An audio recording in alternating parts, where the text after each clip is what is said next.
If you're a logical thinker like me, who's constantly overthinking your art, trying to outthink a painting on why it just doesn't feel right, this video is for you. By the end of this video, you're going to understand why your unique voice isn't missing and how to unlock your intuition with your logical mind so that you can create paintings that you're really proud of and create art that sells. During my 7 years at Nike, including my time as a global color director, I saw exactly what happens when you try to squeeze a technical answer and it strips the soul right out of the work. Applying those same principles over 20 years of selling my own art, from cards, small studies, to $8,000 large-scale paintings, I've learned that trying to use technical skills and rules to fix a gut feeling simply doesn't work. So today I'm going to share the exact trap that keeps smart artists frozen in a technical overthinking trap, and the mistake that changed my own studio practice forever,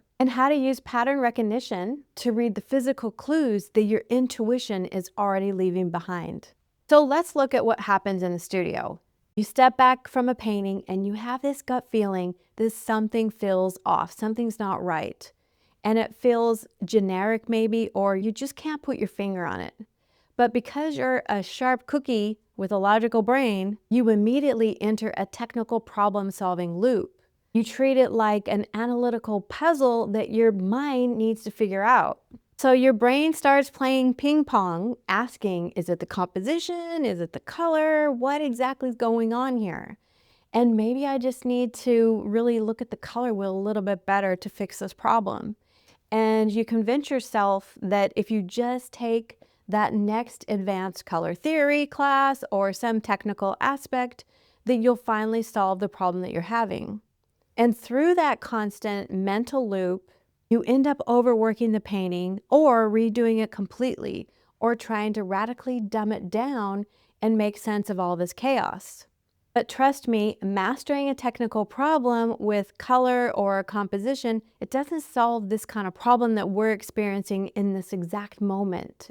You're trying to solve the wrong kind of problem. Let me explain. The reason these technical skills aren't working isn't because you lack skills. It's because you were trying to solve using a logical, technical tool to fix a vision problem that hasn't been clarified yet. You're treating a deep clarity problem like a technical mistake. And I know this firsthand because I see it happen in artists all the time. An artist came into my private calls recently completely stuck in her head. She had stepped away from her old way of painting and tried to be highly expressive, completely free, abstract direction. But because it felt completely unanchored and vulnerable, her brain panicked to overthinking. She looked at her beautiful canvases and told me they were a complete mess, that they had a bit of everything rammed into them, and she literally wanted to paint them back to white again and completely wipe them out. She felt she had failed to create a cohesive collection because she had crammed so many conflicting ideas and styles into these canvases. She felt they were structurally unfocused. And when I asked her why she wanted to destroy them, which I was shocked when she said this, she admitted she wanted to run back to her old style because it felt like having a literal reference felt easier and made her feel less tentative than expressing an abstract idea. Her brain was craving a strict layout composition rule to hide the vulnerability that she was feeling of this new work. But from the outside, I could see the truth. They were beautiful. And I said to her, I don't see your old structure here at all. I don't see anything crammed in here. What I see is purely beautiful colors, marks, real raw abstract expression. And there is a confidence in these brush marks that I didn't see with the other type of work. You're just feeling the discomfort of letting your real voice break through this analytical filter that's trying to block everything. She realized that she wasn't failing this technical compositional problem that she thought she had, or it wasn't a color problem that she had. She was just experiencing the vulnerability of an authentic emotional connection. And in my own studio, it happens as well. There is one specific painting in my own career where I hit this block. This painting in particular that I'm thinking of was messy, it was frantic, the colors were trying too hard. I was trying to paint what I thought felt free, expressive, abstract painting. And I thought this is what it was supposed to look like. But because I felt disconnected, my analytical brain kept trying to override it and say, if you just fix the composition, if you just fix the color, then everything's going to be all right. But the truth is, there was no saving this painting. Nothing that I tried technically was going to fix it. I kept trying to adjust the composition, trying different colors, but I was literally trying to intellectualize freedom on a canvas. It just didn't feel like the real me. But because I hadn't clarified who I was yet, I kept reaching for the color wheel. I kept trying to work out the composition because at least these technical angles gave me something to hang on to. And the moment I started using a structured process that allowed me to connect with my authentic self, everything changed. Nothing about that original painting really represented me. Nothing was going to save it. Once I stopped performing abstract and the authentic work could really come through, that actually sold significantly better than what I was trying to do when I was performing abstract. It really allowed me to attract high-end collectors who really wanted my specific voice that was authentic to me and what my abstract version was. The frantic work trying to look abstract really completely failed. And the turning point happens when you allow your analytical mind to still work and not turn it off, but give it a different job to do. Especially if you're a thinker like me. There's a lot of us artists who are thinkers, poets, writers, designers, and we have logical brains. We just need to give it a completely different job.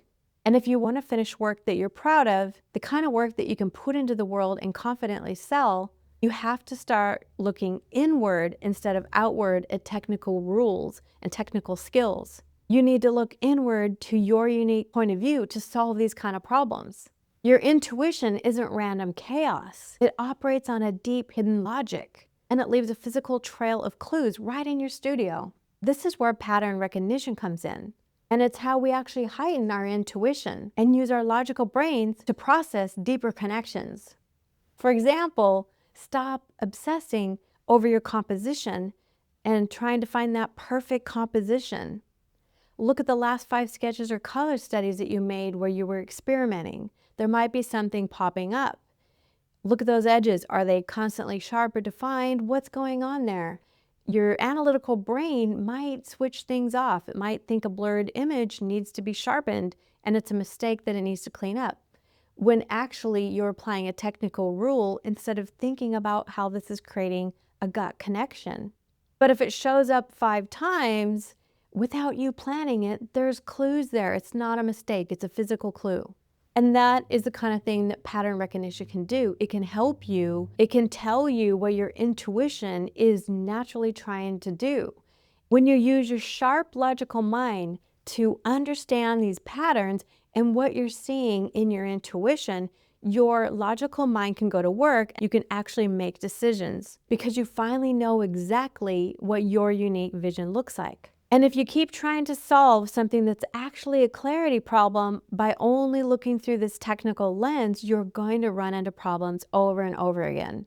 You'll keep overworking paintings, maybe even scrapping some completely, or dumbing them down until there's really no personality to them anymore, and it maybe even looks like the vision of someone else. The real danger here isn't that you just waste time in the studio. The danger is that you never finish a cohesive collection that you can put out in the world that you're genuinely proud of. The answer to breaking out of this analytical freeze isn't more tutorials or technical courses. It's using a logical, predictable process that allows you to go inward, to look at things that you're already doing in your own studio and learn how to recognize patterns that your intuition is already trying to show you. Inside of Vision Studio, we use a distinct question track so that we can really give your line a clear, logical, structured way to read your intuition. Because the truth is, sometimes we're too close. We can't see the label on the outside of the jar. It gives your analytical brain a job to do so that you can get out of your head and you can confidently finish work that you're proud of.